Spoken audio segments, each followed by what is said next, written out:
அனைவருக்கும் வணக்கம். வர இருக்கிற சட்டமன்ற பொதுத் தேர்தலில் தமிழ்நாட்டில் தேசிய ஜனநாயக கூட்டணி சார்பாக போட்டியிடுகின்ற எங்களது தேசிய ஜனநாயக கூட்டணியுடைய தலைமையேற்றிருக்கின்ற அனைத்து இந்திய அண்ணா திராவிட முன்னேற்ற கழகத்தினுடைய பொதுச் செயலாளர் இபிஎஸ் அவர்கள் மற்றும் அகில இந்திய நமது பாரத பிரதமர் நரேந்திர மோடி அவர்கள், நமது தமிழ் மாநில காங்கிரஸ் ஐயா ஜி.கே. வாசன் அவருடைய தலைமையிலான தமிழ் மாநில காங்கிரஸ், பாட்டாளி மக்கள் கட்சி தலைமை அன்புக்குரிய அன்புமணி ராமதாஸ் அவர்கள் மற்றும் அண்ணன் ஜான் பாண்டியனுடைய தமிழக மக்கள் முன்னேற்ற கழகம், நீதி கட்சியின் தலைவர் அண்ணன் ஏசி சண்முகம் அவர்கள், ஐக்கிய ஜனநாயக கட்சியினுடைய சார்பாக மதிப்புக்குரிய பாரிவேந்தர் அவர்கள் மற்றும் நமது கூட்டணியில் இணைந்திருக்கிற நமது தென்னிந்திய ஃபார்வர்ட் பிளாக்கினுடைய தலைவர் மதிப்புக்குரிய திருமாறன் அவருடைய தலைமையிலான ஃபார்வர்ட் பிளாக் கட்சி மற்றும் அனைத்து ஃபார்வர்ட் பிளாக் மற்றும் இன்னும் பல சமுதாய அமைப்புகளுடைய ஆதரவோடு தேசிய ஜனநாயக கூட்டணி ஆட்சி அமைக்கின்ற தேர்தலாக இந்த தேர்தல் அமையவிருக்கிறது. அதற்கான அடிப்படையான முதல் பொதுக்கூட்டம் அம்மா மக்கள் முன்னேற்ற கழகத்தினுடைய தலைவர் மதிப்பிற்கு மரியாதைக்குரிய எங்களுடைய அன்புக்குரிய அண்ணன் டிடிவி தினகரன் அவர்கள், இதற்குரிய முதல் கூட்டம் சென்னை மதுராந்தகத்திலே மிக பிரம்மாண்டமான முறையில் நடைபெற்றது. அதை பொதுக்கூட்டம் என்றே சொல்ல முடியாது, மிகப்பெரிய பொதுக்கூட்டம் என்று ஆரம்பித்து அது மாநாடாக முடிந்தது. அதிலும் மைல்கள் கணக்காக பிரைம் மினிஸ்டர் வந்து போன பிறகு கூட வேன்களும் கார்களும் பொதுமக்களும் அந்த இடத்தில் வந்து குவிந்தது. இன்னைக்கு ஆளுங்கட்சி திராவிட மாடல் ஆட்சிக்கு ஒரு பெரிய பேரிடியாக அமைந்திருக்கிறது. அதனைத் தொடர்ந்து தென்பாண்டி மண்டலத்தின் தலைநகராக இருக்கக்கூடிய இந்த மதுரை மண்ணில் நெற்றிக்கண் திறப்பினும் குற்றம் குற்றமே என்று சொன்ன இந்த மதுரை மண்ணில் மீண்டும் நீதி கேட்டு பாரத நரேந்திர மோடி அவர்கள் இந்த பொதுக்கூட்டத்தில் கலந்து கொள்ள இருக்கிறார்கள். வருகிற 1ஆம் தேதி இந்த கூட்டத்தில் தேசிய ஜனநாயக கூட்டணி அனைத்து தலைவர்களும் கலந்து கொள்வார்கள். இந்த கூட்டம் அல்ல, இதுவும் ஒரு மாநாடு போலே அமையும். மதுரையில் எந்த நிகழ்ச்சி அமைத்தாலும் அது மீனாட்சி அம்மனுடைய அருளாலே அந்த ஆட்சி தானாக மாறி நல்லாட்சி மலரும். அந்த ஆட்சி தேசிய ஜனநாயக கூட்டணியுடைய தலைமையில் அண்ணன் இபிஎஸ் அவருடைய தலைமையிலே வர இருக்கிறது. மக்களும் தயாராக இருக்கிறார்கள் என்பதை தெரிவித்துக் கொள்கிறேன்.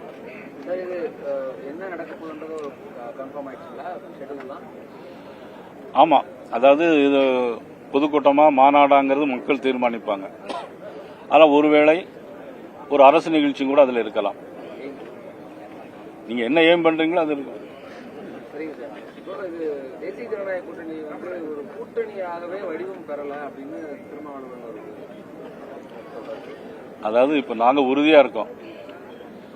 எங்க அண்ணன் இபிஎஸ் முதலமைச்சர்,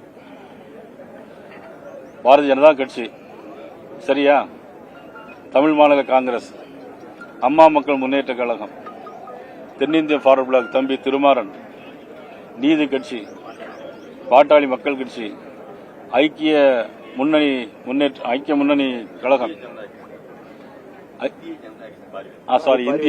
இந்திய ஜனநாயக பாரிவேந்தர் தலைமையில் இந்திய ஜனநாயக கட்சி, நம்ம மதிப்புக்குரிய ஜான் பாண்டியன் அவர்கள். இதுக்கு மேல உங்களுக்கு என்ன கூட்டணி வேணும்னு நினைக்கிறீங்க? வடிவமா ஒரு கெமிஸ்ட்ரியா ஒரு வொர்க் ஆகல, அப்படி ஃபார்ம் ஆகலன்ற ஒரு கமெண்ட் அவங்க சொல்றாங்க. நீங்க என்ன ஒன்னு நினைச்சு பார்க்கணும். இன்னைக்கு மாணிக்கம் தாகூர் டெய்லி டிவியில பேட்டி கொடுக்காரு. இந்திய தேசிய காங்கிரஸ் டெய்லி டிவியில பேட்டி கொடுக்காரு. திமுக சட்டமன்ற உறுப்பினர் தளபதி பேசின பேச்சுக்கு திமுக வருத்தம் தெரிவிக்க வேண்டும் அப்படின்னு சொல்லியிருக்காங்க. அது வடிவம் பெறுதா இல்லையா? கூட்டணி மந்திரி சபை கொடுக்க முடியாது, ஒத்து வராதுன்னு சொல்றாரு. அப்போ அது வடிவம் பெற்றிருக்கா பெறலையா? நாங்கள் இப்ப எங்களுடைய வடிவத்தை பாத்தீங்களா? இப்போ மதுரையிலே எப்படி இருக்குன்னா சென்னை முழுவதும் என்ன எப்படி இருக்கும்? ஆக முதலமைச்சருக்கு ஒரு வடிவம் இல்லாம இருக்கிறார். ஏன்னா ஒரு ஆட்சி முற்று பெறல. 525 தேர்தல் அறிக்கை சொன்னாங்க. கிட்டத்தட்ட ஒரு 70 தேர்தல் அறிக்கையை தவிர மீது ஒரு 90 தேர்தல் அறிக்கை பாட்டிலி நிறைவேற்றிருக்காங்க. மீதி எல்லாமே நிறைவேற்றப்படல. இன்னைக்கு மருத்துவமனையில் செவிலியர்களாக இருக்கட்டும், துப்புரவு பணியாளர்களாக இருக்கட்டும், இன்னைக்கு இடைநிலை ஆசிரியர்களாக இருக்கட்டும், அரசு ஊழியர்களுடைய ஓய்வூதிய பென்ஷனாக இருக்கட்டும், எதுவுமே முற்று பெறல. ஒரு முற்று பெறாத ஒரு ஆட்சி, தேர்தல் அறிக்கை நிறைவேற்றாத ஒரு ஆட்சி. இது எல்லாத்துக்கும் மேல ஒரு நாட்டில் சட்டம் ஒழுங்கு ரொம்ப முக்கியம். ஒரு டிஜிபியை கூட போட முடியல அந்த அரசாங்கத்திற்கு. ஒரு டிஜிபி கூட போட முடியல. எப்படின்னா சட்டம் ஒழுங்கு எப்படி பாதுகாக்க முடியும்? சாத்தாங்குளத்தில் ஒரு லாக்அப் டெத் மரணம் நடந்தது. அதுக்கு தமிழ்நாடு முழுவதும் குய்யோன்னு குதிச்சாங்க. ஆனா இன்னைக்கு பக்கத்தில் சிவகங்கையில் அஜித் மரணத்துக்கு என்ன பதில் சொல்ல போறாங்க? 33 லாக்அப் டெத் மரணங்கள் நடந்திருக்கு. 33 லாக்அப் டெத் மரணங்கள். சரி, ஒரு போலீஸுக்கு போய் போலீஸ் ஸ்டேஷன்ல போய் கம்ப்ளைண்ட் கொடுக்க போனா கூட அந்த பெண்களையும் ஜாதி ரீதியா திட்டுறாங்க. அப்புறம் பாலியல் ரீதியா வேற கொடுமை செய்யறாங்க.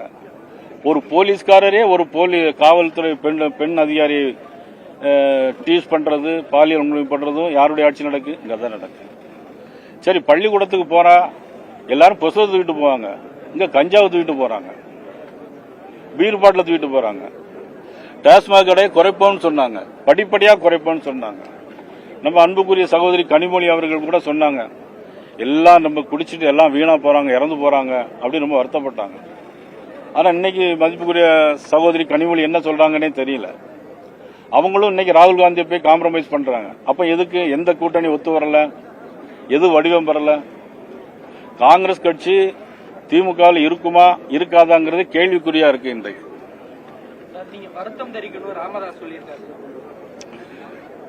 என்ன பொறுத்த மட்டும் தனிப்பட்ட முறையில் யாருடைய மனதும் புண்படக்கூடாதுன்னு நினைக்கக்கூடியவன், அவ்வளவுதான். இப்போ தொடர்ச்சியா விஜய் அவருடைய கூட்டங்கள்ல வந்து கடுமையா பாஜகவையும் சேர்த்து விமர்சிட்டு இருந்தாரு, கொள்கை எதிரின்ற அடிப்படையில். ஆனா இப்போ யாரு விமர்சிக்கிறாங்க? விஜய். அவங்களுக்கு ஏதாவது கொள்கை இருக்குதா?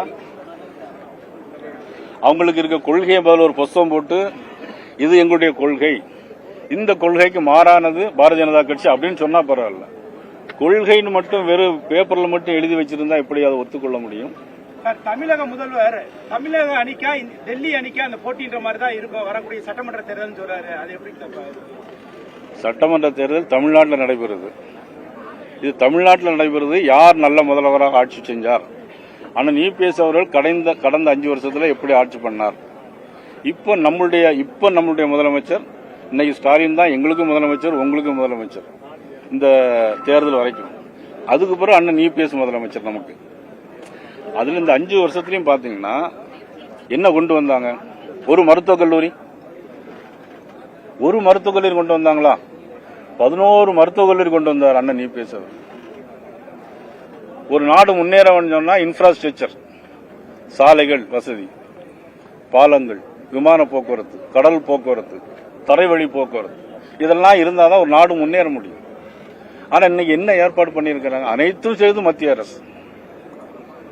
தூத்துக்குடி விமான நிலையம் 350 கோடி ரூபாய், திருச்சி விமான நிலையம் 650 கோடி ரூபாய். பிரதமர் மோடி ஆட்சிக்கு வர்றதுக்கு முன்னால நாட்டில் 140 விமான நிலையங்கள் புதுப்பிக்கப்பட்டிருக்காங்க. வந்த பிறகு உருவாக்கி இருக்காங்க. இதெல்லாம் ஒரு நாட்டினுடைய மேம்பாடு அடைவதற்கு. ஒரு நாடு இன்னைக்கு இந்தியா உலக பொருளாதாரத்தில் 4வது இடத்துல இருக்கு. உலக பொருளாதாரத்தில் 4வது இடம். அடுத்த 3வது இடத்துக்கு வரும். இன்னும் பாத்தீங்கன்னா இந்தியா வல்லரசு நாடு நோக்கி போயிட்டு இருக்கு. தமிழ் மொழியை பத்தி பேசிட்டு இருக்கிறாங்க நம்மளுடைய முதலமைச்சர். பிரைம் மினிஸ்டர் மலேசியாவுக்கு போய் 2 வாரத்துக்கு முன்னால மலேசியா போனார். எங்கள் நாட்டில் தமிழ்நாடுன்னு ஒன்று இருக்கு, தமிழ் மொழிங்கிற இருக்கு, மிகப்பெரிய கலாச்சாரம், மிகப்பெரிய பண்பாடு உள்ள மொழி அப்படின்னு மலேசியாவில் போய் பேச வேண்டிய அவசியம் அவருக்கு இல்ல. உண்மையே எங்க இருந்தாலும் சொல்றது பாரத நரேந்திர மோடி அவர்கள்.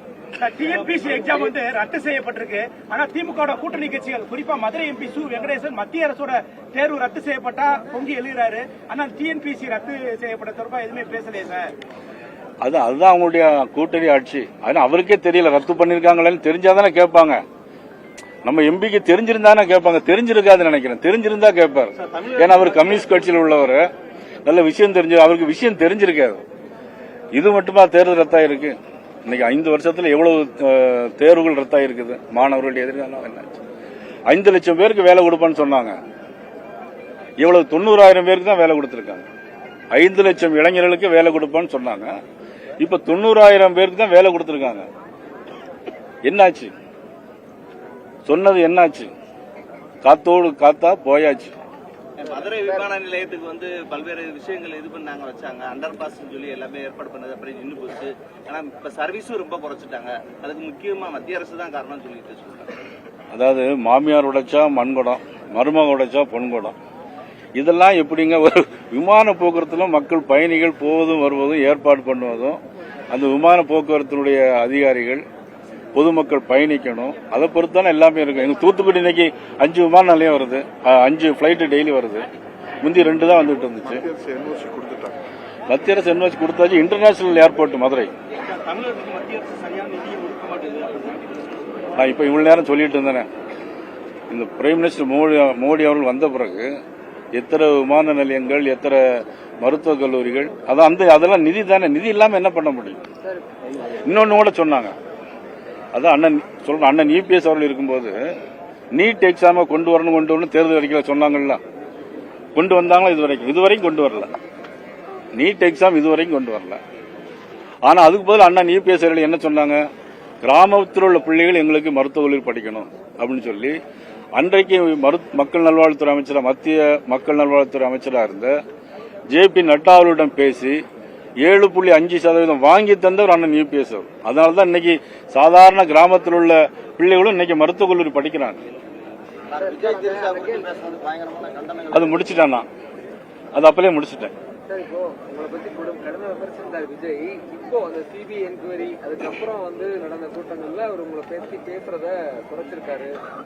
ரொம்ப கடுமையா பேச மாட்டாரு. எல்லாம் பேசிட்டு தானே, கண்டனம் எல்லாம் சொல்லிட்டு தானே. முன்னாடி பேசுற அளவுக்கு தீவிரமா பேசல சார் பாஜக. அதாவது 41 பேர் திட்டுறாரு. நீங்க திட்டிட்டு தான் இருக்கிறாங்க. அதை பத்தி ஒண்ணு இல்லை. நானும் திட்டிட்டு தான் இருக்கேன், அவங்களும் திட்டிட்டு தான் இருக்கிறாங்க.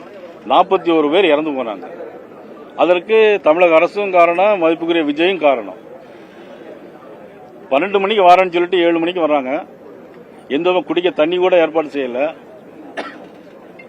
அதே மாதிரி இப்ப கூட ஒருத்தர் இறந்து போயிட்டாரு சேலத்துல. அவருக்கு எல்லாரும் கூட்டத்திலும் இறந்து, நல்ல சகுனம் தானே அது அவங்களுக்கு. 5000 ரூபாய் அந்த மகளிர் உரிமை தொகை கொடுத்து மக்கள் தமிழக முதல்வருக்கு நன்றி சொல்றாங்கன்னு சொல்லி தமிழக துணை முதல்வர் உதயநிதி ஸ்டாலின் சொல்றாருங்க சார். அவர் தான் சொல்றாரு, மக்கள் சொல்லணும்ல அவங்களுக்கு. அதாவது அண்ணன் இபிஎஸ் 2000 ரூபாய் அனௌன்ஸ் பண்ணாங்க.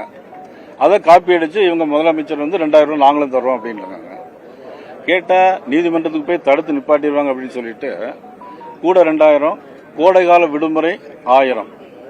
இதுவரையில் இந்திய அரசியல் வரலாற்றில் எந்த முதலமைச்சரும் செய்ய மாபெரும் சாதனையை அண்ணன் செஞ்சிருக்காரு. கோடைகால விடுமுறைக்கு போன வருஷமும் கோடைகால விடுமுறை வந்துச்சு சார். அவர் முதலமைச்சர் சார், நாங்க எப்படி சார் தடுக்க முடியும்? யாரும் அந்த மாதிரி முகாந்திரமே இல்லையே. இவர் அனௌன்ஸ் பண்ண போறாருன்னே தெரியாது. இன்னைக்கு இவருடைய ஆட்சி மக்கள் விரோத ஆட்சியாக, மக்கள் வெறுக்கக்கூடிய ஆட்சியாக நடைபெறுகிறது. அதை சமாளிப்பதற்காக ரூபாய் கொடுத்து சமாளிக்க வேண்டும் என்பதற்காக பண்றாரு. 5 வருஷம் கோடைகாலம் வந்துச்சு, ஒரு விடுமுறை இல்ல. நான் இன்னொன்னு கூட சொல்றேன், இதோட முடிச்சிடலாம். நீங்க 1000 ரூபாய் தருவோம் அப்படின்னு சொல்லி 1000 ரூபாய் தருவோம்னு சொன்னாங்க. பாராளுமன்ற 28 மாசம் தரல. பாராளுமன்ற தேர்தல் வந்தவரை கொடுத்தாங்க. பொங்கலுக்கு 2-3 வருஷமா கொடுக்கல. இப்ப தேர்தல் வரும்போது கொடுக்கறாங்க. அப்ப தேர்தலுக்கான ஒரு ஆட்சி தானே தவிர இது ஒரு குடும்ப ஆட்சி. முன்னாள் முதலமைச்சர் கலைஞர் அவர்கள், இப்பொழுது மதிப்புக்குரிய நமது ஸ்டாலின் அவர்கள், அடுத்தால துணை முதலமைச்சரை முதலமைச்சராக்க வேண்டும் என்பதுதான் நோக்கமே தவிர வேற எந்த நோக்கமும் இல்லை இவர்களுக்கு. தேமுதிக 1ஆம் தேதி பார்க்கலாம்.